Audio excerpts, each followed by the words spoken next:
Hello everyone, welcome to the video lecture series of electric circuits and networks. In this session, we are going to discuss about series RLC circuit.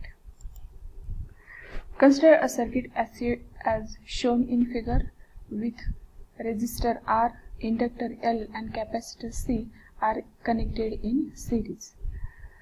Across this series combination, a supply voltage is applied, that is AC voltage small v equals to Vm sin of omega t, where V is the RMS voltage applied, capital V is the RMS voltage applied, VR is voltage drop across R, which is equal to I into R. VL is the voltage drop across L, that is VL equals to I into XL, and VC is the voltage drop across C, that is VC equals to I into XC, and capital I is the current flowing through the circuit, This is the RMS current flowing through circuit. Small v is equal to Vm sin of omega t, which is applied voltage to the circuit. This is the AC voltage.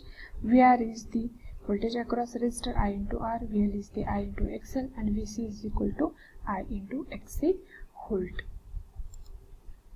Now there are three conditions in a series RLC circuit according to the values of XL and XC. Let's take condition 1, XL greater than XC, that means VL is greater than VC. Inductive reactance is greater than capacitive reactance, so obviously VL will be greater than VC. Let's draw first a phasor diagram for this condition. As this is the series RLC circuit, current will be the reference vector. This current will be the reference vector. OE is the current vector I. In current vector I, in a resistor, the voltage across resistor and current I, are in phase with each other. So we can draw the VR is in line with current vector I. This is the OA is the vector VR which is in phase with I. Then in inductor, voltage across inductor and current are not in phase. That is, current lags voltage VL by 90 degree. Okay, current lags voltage by 90 degree in case of inductor. So we have already drawn the current vector. So VL should be drawn such that this current I lags voltage VL by 90 degree. So it should be drawn upward direction VL here at an angle of 90 degree to the current vector I. As the phasors are rotating in anti-clockwise direction, this VL always leads, so current always lags voltage VL by 90 degree. That satisfies our condition. And VL, length of VL is intentionally drawn more than this VC. Then in case of capacitor, voltage across capacitor and current through the capacitor are, again, current leads voltage across capacitor by 90 degree. So in this phasor diagram, current is already drawn, so VC should be drawn downward so that current always leads voltage across capacitor by 90 degree. So VC is drawn downward with less magnitude than VL, as our condition says that XL is greater than XC, so VL greater than VC. Now this VR, in the circuit diagram, VR, VL and VC, the phasor sum of or vector sum of VR, VL and VC contributes total voltage. That is, total voltage is the phasor sum of VR plus VL plus VC. As we know, VL and VC are 180 degree out of phase to each other. This is in downward direction, this is in upward direction. So resultant of these two will be VL minus VC. This is AB vector. VL vector is from A to C, VC vector from A to D, but the resultant of these two, VL and VC, will be AB vector VL minus VC, as VL is greater than VC. Then this is the VR vector, this is VL minus VC vector. Joining these two, we will get the total supply voltage as vector OB as supply voltage V. This is the phasor diagram for condition 1, where XL is greater than XC.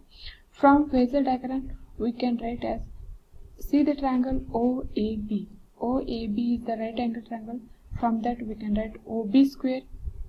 This is the hypotenuse. OB square is equal to OA square plus AP square. So V square is equal to VR square. OB is nothing but VR. AB is equal to VL minus VC square. So V is equal to under root of VR square plus VL minus VC square. We know VR is I into R and VL is I into XL and VC is I into XC.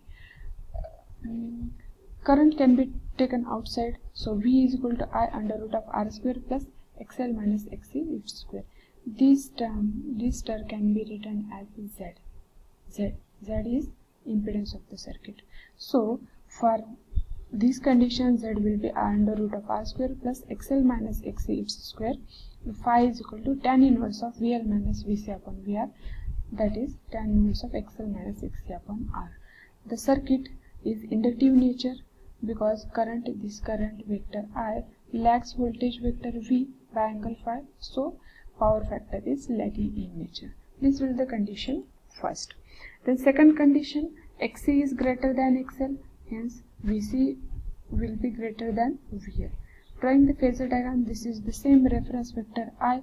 VR is in phase as in case of resistor, current and voltage are in phase. So VR is drawn in same line.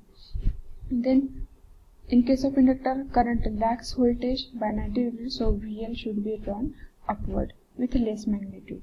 And in case of capacitor, current leads voltage VC by 90 degrees, so VC should be drawn downward. So that condition will satisfy. So this is the condition where XC is greater than XL, hence VC is greater than VL. So resultant of this VL and VC will be VC minus VL, that is vector A and B. So this vector OA and AB, when we join these 2 points, we will get the total supply voltage V. Total supply voltage V. From figure we can write OAB is the right angle triangle for which OB square is equal to OA square plus AB square according to Pythagoras theorem. Putting their values, OB is V square, OA is VR square and AB is VC minus VL square. So V is equal to under root of VR square plus VC minus VL square. V is equal to VR is I into R, VC is I into XC, VL is I into XL. Taking current common outside of the square root, V is equal to I into under root of R square plus XC minus XL square. This can be written as a Z.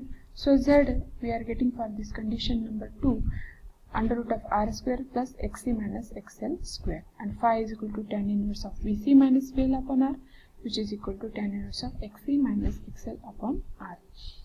Here we can see from phasor diagram, current vector I leads the voltage vector V. Current vector I leads the voltage vector V. So circuit is in capacitive nature and so power factor is lagging. This is the condition number 2. Now condition number 3, when XL is equal to XC, that means inductive reactance is equal to capacitive reactance. VL is equal to VC. Same current taken as a vector, reference vector I. VR will be in phase, VL will be 90 degree upward and VC will be 90 degree downward. VL and VC are same as XL is equal to XC, so they cancel each other and total supply voltage V will be equal to voltage across resistor OA. From figure we can write that VL is equal to VC, V is equal to VR, that is V is equal to VR means I into R, so I into Z. So impedance of the circuit is R only and phi is equal to 0. From phasor diagram we can write that this voltage, supply voltage V and current are in phase, so circuit is purely resistive in nature, so power factor is unity. Power factor is unity. So this RLC series circuit for this condition acts as a purely resistive circuit and power factor will be the unity. Let's take some examples. First, a coil of resistance 10 ohm and inductance 0.1 Henry is connected in series with a capacitor of 150 microfarad across 200 volt 50 Hz supply. Calculate first inductive reactance, second capacitive reactance, third impedance, and fourth current. Writing the given data, RLC series circuit, R is equal to 10 ohm, L is equal to 0.1 Henry, C is equal to 150 microfarad, V is equal to 200 volt, and frequency given as 50 Hz. Here circuit is drawn with the given values. This is the I current flowing through the circuit. This is the applied voltage 200 volt with 50 Hz. Here we have to find XL, XC, Z and I. Let's calculate step by step. Step 1, first calculate the inductive reactance. We have XL is equal to 2 pi FL. 2 pi into 50 into 0.1 is equal to 31.42 ohm. Then step number 2, calculate capacitive reactance. XC is equal to 1 upon 2 pi FC, putting their values 1 upon 2 pi into 50 into 150 into 10 power minus 6. This is due to micro, is equal to 21.22. This is the value of XC, that is capacitive reactance. Then calculating impedance, Z is equal to under root of R square plus XL minus XC. For RLC series circuit we have seen. So under root of 10 square plus 31 minus 42 minus 21 minus 22 square. We will get the value of 14.28 ohm. This is the value of impedance. And the next is current. We know current is equal to voltage upon impedance. So 200 upon 14.28 equals to 14 ampere. This will be the required values of inductive reactance, capacitive reactance, impedance and current. Let's take another example. A series RLC circuit consists of R is equal to 10 ohm, L is equal to 0.1 Henry and C is equal to 50 microfarad. Find impedance, current, active power when it is connected to a AC source of 230 volt 50 Hz. Let's write given data. RLC series circuit, R is equal to 10 ohm, L is equal to 0.1 Henry, C is equal to 50 microfarad, V is equal to 230 volt, frequency is 50 Hz. We have to find impedance, current and active power. The circuit is drawn with the given values. First step, calculate the reactance XL and XC. XL is equal to 2 pi FL, 2 pi into 50 into 0.1, we get 31.42 ohm. Then XC is equal to 1 upon 2 pi FC, putting the values we get 63.66 ohm is the capacitive reactance.